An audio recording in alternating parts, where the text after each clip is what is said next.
Hello everyone, this is CJ Novo 992 and today we are back from the brand new video. Well, that's it, the European adventure is all over. Obviously if you missed the game, you don't know what happened, I will try and break it down the best of my ability in today's recap. But as always, I want your opinions, so make sure you get involved in the comment section below. The less talking I need to do and the less explaining, the better. So help me out please. And yeah, let's just dive right into today's video then, shall we? 3, 2, 1. Rapid Vienna 1, Rangers 0. Now that was the final score. It all went down to the last game, going back to the 12th of July. Who would have thought it went right to the very last gap? Rangers had the biggest opportunity to go through. We had it in our own hands. It was there for the taking. Unfortunately, we actually came up short. And if I'm honest with you, I am pretty disappointed in how the match actually went in terms of chances. We didn't really create as much. We didn't get after them as much. But before I dive any more into the game and break it down and stuff like that, I just want to give my little thoughts on how far we've actually came. And I know everyone's not really happy with that, and everyone's like, oh, you shouldn't focus on that. That game was there for the taking.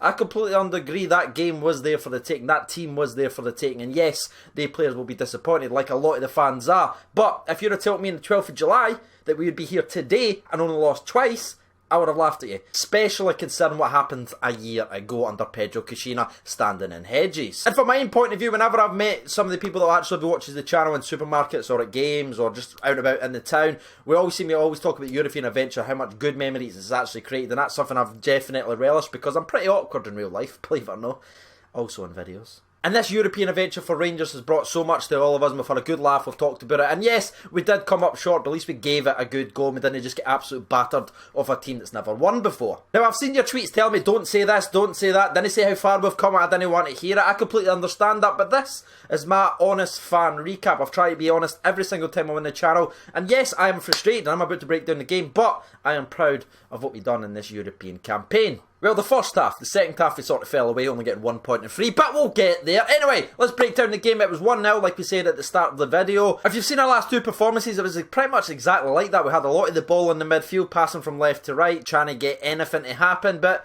we just never had anyone really brave enough on the ball to go run at someone and try and make things happen. I know Ryan Jack hit one where he basically like fake shotted that ran out to the byline and whipped one in that was very, very unlucky. I know Glenn Middleton put a lot of early crosses into the box, but no one was near them. Quick thought, by the way, any Rangers player running for that, maybe run back post.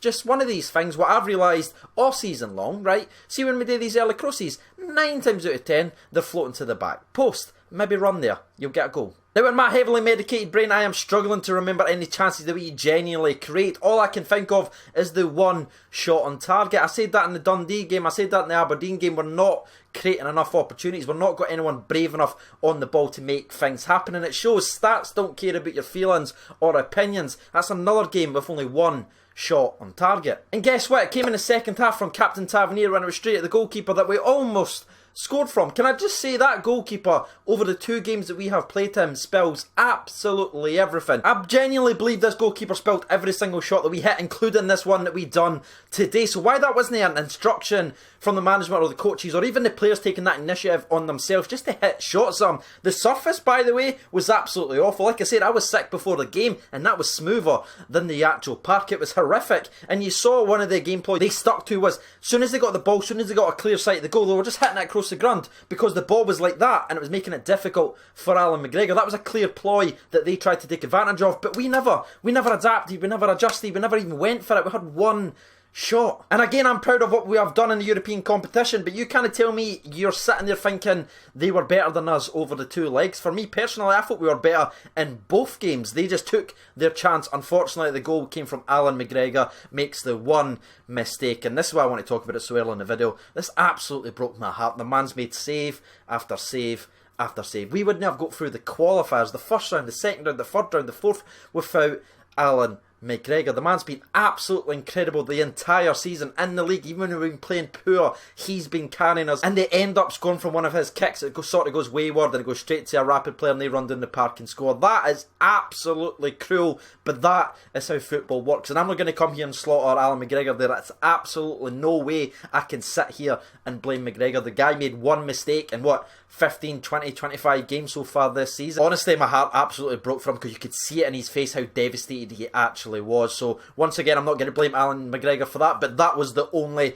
goal in the game. Even after that, we didn't create any other opportunities. We didn't rally and go for it and attack them. If anything, soon as Ryan Jack was substituted off shortly before their goal, they just sort of grew into the game. Even the last 4 or 5 minutes after they scored, it was all them. We had run a race and it was done at that point. And that perfectly transitions me to the one player I thought was absolutely brilliant on the field and who was the clear man of the match in my personal opinion, and it's none other than Ryan Jack. Once again, I think his instincts are suited a lot better to European football because there aren't the teams just sitting back and defending. They're sort of going after teams, and he can read the play a lot better. He can intercept and get the play ticking a lot faster. I thought he was absolutely brilliant. He ran every single blade of grass, intercepted about 10-15 passes. He got forward a couple of times, hit a dangerous crossing. And if you notice his position, that took me about 4 or 5 attempts to say, by the way, with Ross McCrory. Ross McCrory came in because Ajaya's off, by the way. Yeah, delete your pictures of Rangers because you're in a wee huff.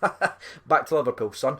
Anyway, Ross McCrory sitting at CDM allowed Ryan Jack to go further forward, which a lot of us didn't expect. They really had that in his locker. But for me personally, I don't know how you felt, I thought Ryan Jack controlled the midfield and at least tried to get things moving. And as I previously mentioned, as soon as Ryan Jack goes off, we look a lot more vulnerable in the midfield. Ross McCrory doesn't track his man, unfortunately. Alan McGregor's mistake, run up the park, bing bang. But I don't know, I'm coming away from that game thinking Ross McCrory and Ryan Jack in the midfield is a lot better than Ryan Jack and Ajaya. That is one positive that we can take away for the game. One other negative in the middle of the park, by the way, is Lassana Koulibaly. He was awful. 3 or 4 counter opportunities that we had in the first half alone where Middleton won the ball well, Barisic won the ball well, they gave it to Koulibaly, either passed out to play or just the ball just bounced away from him. He just couldn't control it. The guy doesn't look the same he was before that injury. Just hasn't kicked the ball since, if you really think about it. I was terribly disappointed by Koulibaly, and if I'm honest with you, I really wish that Arfield was playing in there and Gressler had started out in the width, because I think Arfield, Jack and Ross McCrory sort of sweeping up, allowing Jack to move forward and Arfield to be creative, that would have worked out better. But again, that's all in hindsight. Koulibaly, once again, very disappointed in him. If you think about it, this European campaign has a lot of similarities with the Champions League campaign years and years ago when we went over and we bet Lyon 3-0. The first 3 games we put ourselves with a great opportunity to qualify. It was the last 3 games in that Champions sort of league group that we failed away and we didn't get any points and we ended up going out of the European competition. The last 3 games of this European competition we got 1 point. Like, my mind sort of racing and going back to that 1-1 versus Spartak at home and saying we really should have took more chances and really went for it, because we never really went all out attack in that game. We missed some clear opportunities, and then you go to the other Spartak game where we lost 4-3, where we should have been 4-2 up at half time. These kind of things went back and sort of negatively affected us, and then we came into the last game with all to play for and we just didn't quite do it. I thought the attacking play was very, very poor all night, if I'm honest with you. As much as I've praised Jack McCrory for his tackling and getting stuck in, the rest of the attacking players really didn't step up for me. I thought Morelos was extremely quiet. I thought Middleton bet his man a couple of times, but as the game went on I thought he faded and looked a lot more out of the game. I thought Arfield out on the right was completely wasted and just didn't impact the game at all. It just looked absolutely horrific, if I'm honest with you.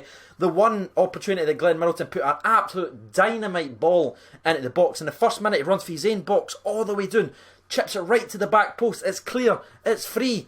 Arfield's about 10-15 yards away from it, he can't keep up with the play, and Morelos isn't even in the box yet. It's like, these are the type of things you need to just be sprinting and getting and gambling, and we never gambled, and that came back to bite us in the ass. So as you may or may not tell, I am completely mixed up about this performance. There's highs, there's lows. I'm obviously heavily medicated, so that's impacting it, I feel like. But I'm going to end my fan recap there. What did you think of the game? You should be getting involved in the comment section below, and if you don't mind hitting that like button as well, that'd be absolutely tremendous. It's obviously the last European game, so let's go absolutely crazy and destroy that like button. So now I'm going to try and read out a couple of the people's opinion as well to get their thoughts out there. I can imagine the emotions are going to be extremely mixed because I don't even know what I really want to say. Anyway, Brian Marshall says Ajay was pish. Fair enough, mate. If you didn't laugh, you'll greet. Alan McShagger says Ryan Jack was easily our best player tonight. No creativity whatsoever. 5 games without scoring from open play. No hitting the panic button yet. Will though if we fail to score on Sunday. Alex Carroll says lacklustre. For a game we needed to win, we had 2 attempts. Striker and Davis to come in January and we won't be far away. Also, Middleton isn't the answer on the left wing. Good sub, not good enough to start. Yeah, Ian McDougall says, am I unhappy we went out of Europe? Yes, I am. However, another part of me is glad the European adventure has ended. Squad just can't cope with this many games. Just the way it has annoyed me is all. Jack had a great game and again our best player is whipped. off. Yeah, that was a strange substitution. I was really surprised by the substitutions and the timing of the subs. I just didn't feel like they were urgent enough. Like, we never went for it. When we had them on the ropes about the 60th to the 75th minute, we were really going after them. That was the time to go for it. We didn't. We waited till about 75, 78 minutes. Then they sort of grew into the game, and obviously we lost it. I feel like we need to be a wee bit more sharper with our substitutions, so I agree with you there, mate. Ian Drenner says, Jack was man of the match without a doubt. Timings of the sub, again, were suspect. The game versus the Russians done us over. Wee Spears, they say, shocking subs, got to come earlier, and Stevie needs to fix that formation. Nacho Novo 1872 says, just can't understand the lack of confidence in the team recently. No one is standing out other than Ryan, Jack and Shagger, who I feel bad for right now. Darrow M89 says, Ryan Jack unreal, his work rate, passing control of the midfield, forward players let him down with poor link-up play. Neil Bell just says, without question it was Ryan Jack. I think he's referring to the man of the match, which is decent. I didn't actually put a man of the match poll up, but you can see the flood of Ryan Jacks. I think he was 100% the man of the match anyway. Dale Cooper even says Ryan Jack 100%. Don't know why we took him off. It's easily the best I've seen him play in ages. I think it was the more advanced role. He could get involved a lot more. And I think Ross McCrory sort of sitting there to sweep up when he did go forward definitely helped him and sort of took the shackles off. But that's going to be it. That's going to be the people's opinion. You've also heard mine. I do apologise if you can't understand me. I have no idea by the time I edit this video. But that's it. I've been TGNova92. If you'd like to support the channel directly, there will be a link to the Patreon in the description below. Thank you so much for watching, and bye-bye.